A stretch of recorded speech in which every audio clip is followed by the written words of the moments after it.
कहानी की शुरुआत एक सुनसान जगह से होती है, जहां इस कहानी का साइको किलर एक लड़की को बिस्तर पर लौटा कर उसके हाथ पैर बांधकर बिना उससे बात किए उसका सर धड़ से अलग कर देता है। उसके बचे हुए शरीर को ले जाकर एक जगह पर रख देता है। सुबह यह मामला पुलिस तक पहुंचता है। पुलिस एक्शन में आती है और सारी फॉर्मेलिटीज को पूरा कर वहां से चली जाती है। इसी शहर में हमारा हीरो गौतम भी रहता है, जो देख नहीं सकता, मगर उसे दामिनी नाम की एक रेडियो जॉकी को सुनना काफी पसंद था और वो अक्सर उसका शो सुनता रहता था। दामिनी को सुनते सुनते गौतम को उससे प्यार हो गया था, लेकिन अभी तक ये सिर्फ वन साइडेड लव था। गौतम को अच्छी तरह से मालूम होता है कि कब किस समय दामिनी कहाँ जाने वाली है और आगे क्या करेगी, इसीलिए वो अपने दोस्त राज नायकम की मदद से उसको फॉलो करता रहता है।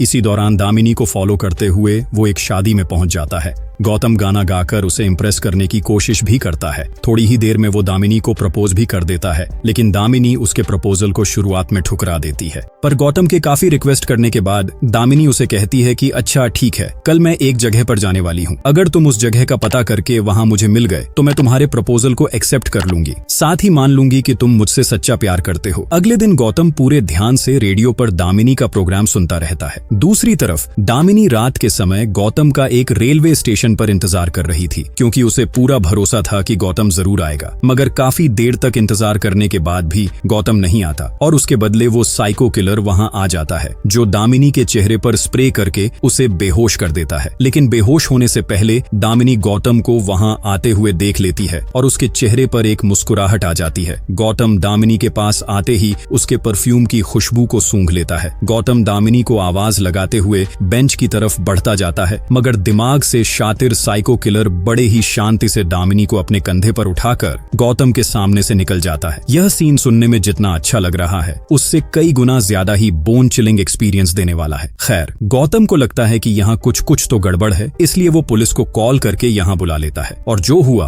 वो बताते हुए कहता है कि दामिनी को उसी साइको किलर ने अगवा कर लिया है। वहीं वो साइको किलर दामिनी को एक जगह लाकर उसके हाथ पैर काटने को तैयार ही था कि तभी उसकी नजर दामिनी के चेहरे पर जाती है, जिस पर किसी प्रकार का कोई डर नहीं था, बल्कि वो उल्टा मुस्कुरा रही थी।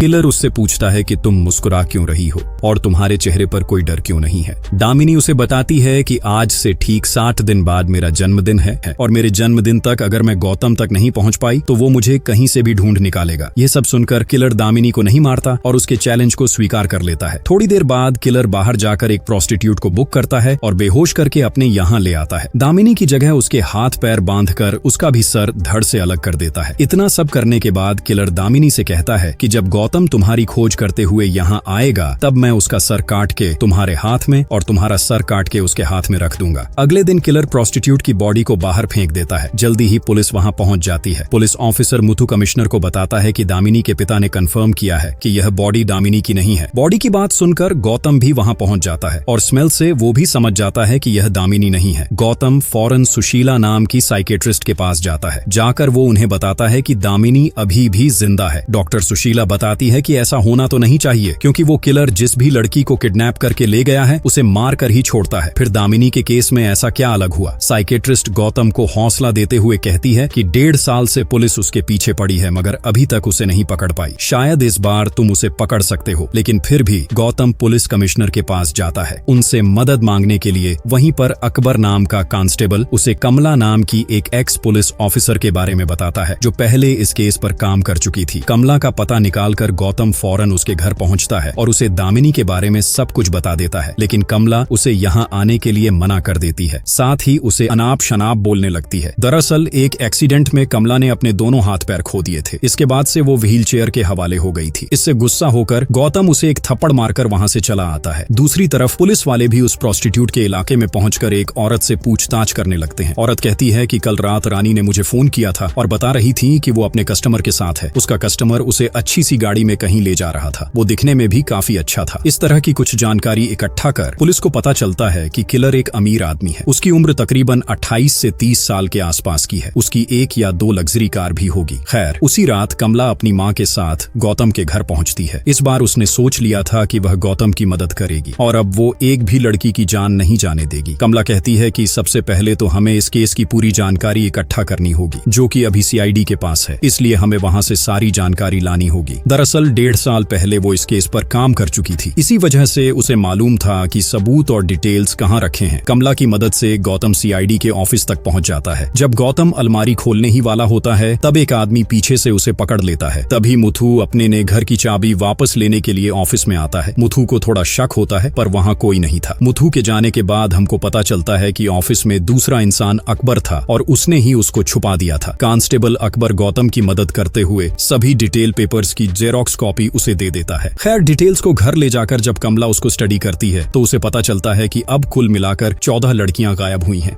उनमें से 4 तो प्रोस्टिट्यूट हैं और बाकी सभी लड़कियां अपनी फील्ड में काफी सक्सेसफुल थी। इसी तरह जो लड़की किडनैप हुई वो दिन दहाड़े रोड से गायब हो गई। गौतम पुलिस की टीम के साथ सभी विक्टिम्स के घर जाकर किडनैपिंग के बारे में पूछता है। सभी का कहना था कि घर लौटते वक्त रास्ते से उनकी बच्ची गायब हो गई थी। ये सारी बातें सुनकर गौतम हर जगह पर जाता है जहां इन लड़कियों को आखिरी बार देखा गया था। गौतम नोटिस करता है सभी क्राइम सीन पर एक चीज कॉमन है, जो कि एक डस्टबिन था, जिससे गौतम और कमला समझ जाते हैं कि जब वो लड़की अपने घर वापस जा रही होगी तो उन्हें डस्टबिन के पास जरूर कुछ दिखा होगा, इसलिए वह अपनी गाड़ी को रोककर उतरी होगी। पास ही खेल रहे बच्चों से पूछने पर उसे पता चलता है कि हमारे बच्चे ने रूपा नाम की लड़की के हाथ में एक पपी को देखा था। इस बात से गौतम और कमला प्रेडिक्ट करते हैं कि पहले किलर एक क्यूट से पप्पी को खरीदता होगा और उसे लाकर डस्टबिन के पास छोड़ देता होगा। फिर जब लड़की पप्पी को देखकर अपनी गाड़ी रोकती होगी, तभी वो किडनैपर कहता होगा कि ये कुत्ता मेरा है, प्लीज इसे लाकर मुझे दे दो। और जैसे ही लड़की उसके पास जाती होगी, वो किसी तरह से उनको बेहोश करके किडनैप। दोस्तों, अगर आपको ये वीडियो यहाँ तक देखने के बाद अच्छा लगा हो तो अगला वीडियो देखने के लिए कमेंट बॉक्स में जरूर बताइए।